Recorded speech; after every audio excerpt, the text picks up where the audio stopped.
PET, terutama dari botol minuman sekali pakai, menjadi salah satu jenis limbah yang paling melimpah dan sulit terurai di lingkungan. Di sisi lain, pencemaran ion logam berat seperti Fe3+ di air tanah juga menjadi ancaman serius bagi kesehatan dan lingkungan. Lalu, apa solusi yang bisa menjawab kedua permasalahan ini sekaligus? Mari simak penjelasan berikut. Assalamualaikum warahmatullahi wabarakatuh. Om Swastiastu, Namo Buddhaya, dan salam kebajikan bagi kita semua. Halo semuanya, perkenalkan kami dari Tim Lingkungan SMA Negeri 3 Yogyakarta bersama saya, Alivia Asma Salsabila, dan saya Aiskria Bajanati, dengan guru pembimbing kami, Ibu Nur Asih Himawati SPD. Pada kesempatan kali ini kami akan mempresentasikan rencana penelitian kami yang berjudul Green Fluorescent Sensor, sintesis karbon nanodots dari limbah plastik PET sebagai sensor ion Fe3 selektif melalui metode pirolisis ramah lingkungan. Nah, mengapa sih teman-teman kita menginisiasi penelitian ini? Ada beberapa alasan di antaranya. Yang pertama adalah PET atau polyethylene terephthalate adalah jenis plastik yang sangat banyak ditemukan di lingkungan kita sehari-hari, terutama dari botol minuman sekali pakai. Setiap tahunnya, Indonesia menghasilkan jutaan ton sampah plastik, dan PET menyumbang persentase besar di antara sampah plastik lainnya. Alasan yang kedua adalah, masalahnya PET adalah jenis plastik yang sulit terurai secara alami. Bahkan bisa butuh waktu hingga 450 tahun di tanah. Dan saat terbakar bisa menghasilkan senyawa yang toksik. Tetapi PET sebenarnya punya potensi besar, yaitu struktur kimianya kaya akan karbon aromatik, menjadikannya sumber ideal untuk carbon nanodots atau CNDs. Nah, apa itu CNDs teman-teman?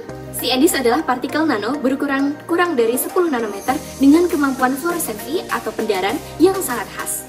Dan dalam penelitian kami, CNDs dari PET digunakan sebagai sensor ion Fe3+ yang selektif dan sensitif. Oke teman-teman, selanjutnya adalah metode penelitian.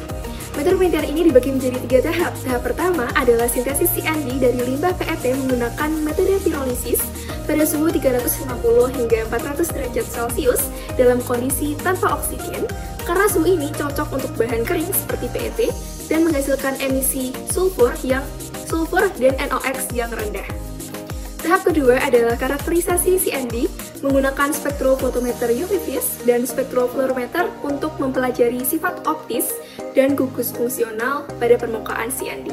Tahap ketiga adalah uji sensitivitas dan selektivitas CND sebagai sensor ion logam, di mana intensitas fluoresensi diukur menggunakan spektrofluorometer dan diolah dengan Microsoft Excel, serta ion Fe3+ diamati meredam fluoresensi dan membentuk endapan kecoklatan.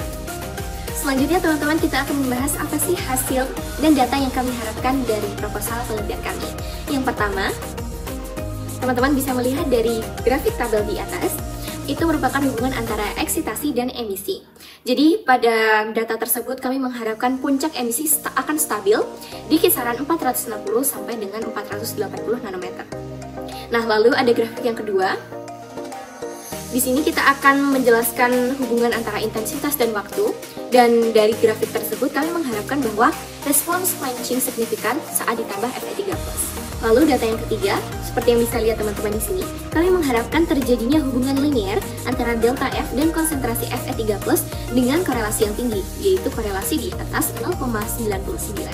Nah, selanjutnya adalah data keempat. Seperti yang bisa teman-teman lihat pada data keempat, kami menyediakan banyak sekali logam berat lainnya selain Fe3+. Ion logam lain seperti Zn3+ atau Cu3+ diharapkan tidak menunjukkan efek quenching besar. Hal ini ditujukan agar kita dapat membuktikan selektivitas terhadap Fe3+. Lifetime fluoresensi juga diharapkan tetap konstan yang menunjukkan mekanisme quenching bersifat statis. Artinya, terjadi pembentukan kompleks stabil antara Fe3+ dan gugus fungsional CNDs. Selanjutnya teman-teman, sampailah kita pada kesimpulan. Pada penelitian kali ini, kami mengharapkan dapat ditarik 4 kesimpulan.